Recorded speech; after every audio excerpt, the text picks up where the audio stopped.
एक समय की बात है। एक बुद्धिमान राजा के राज्य में एक सुंदर पत्थर था जिसमें विष्णु की मूर्ति बनने की उम्मीद थी। विदेशी आगंतुक ने राजा को यह पत्थर दिया तो इसने उनके दिमाग में दिव्य शिल्पकारी के विचार ला दिए। खुश होकर राजा ने यह आदान प्रदान स्वीकार करके आपने भरोसेमंद मंत्री को कहा कि वह इसे बनाए। महामंत्री ने गांव के सबसे अच्छे मूर्तिकार से मिला और उनको पत्थर दिया। साथ में उन्हें 7 दिनों में विष्णु की प्रतिमा बनाने का मिशन दिया। मूर्तिकार बहुत उत्साही था और उन्होंने इसे 50 सिक्कों के इनाम की प्रेरणा के साथ स्वीकार किया। उन्होंने अपने दिल में संकल्प बनाया, अपने औजार लिए और पत्थर में जीवन भरने के लिए तैयार हुए। लेकिन जब उसने हथौड़ा मारा, पत्थर अडिग रहा और उसके प्रयासों का विरोध करने लगा। मूर्तिकार ने हिम्मत नहीं हारी, हाथ में सारी ताकत जुटाई और पत्थर को मारा।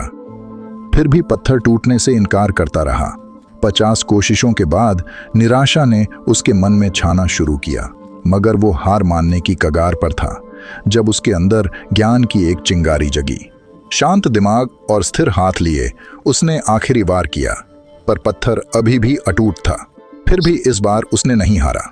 महामंत्री को पत्थर लौटते समय उसने अपनी असमर्थता स्वीकार की और माना कि विष्णु भगवान की दिव्य मूर्ति का निर्माण करना असंभव है। लेकिन कहानी ने अंत तक नहीं पहुंचा। गांव की एक साधारण संस्था, एक और मूर्तिकार की चुनौती।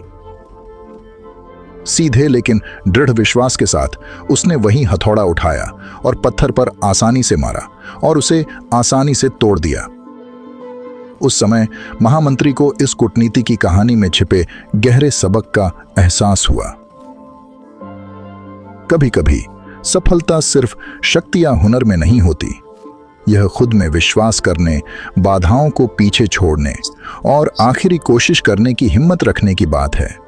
जब भी यह प्रतीत होता है कि सब कुछ समाप्त हो चुका है।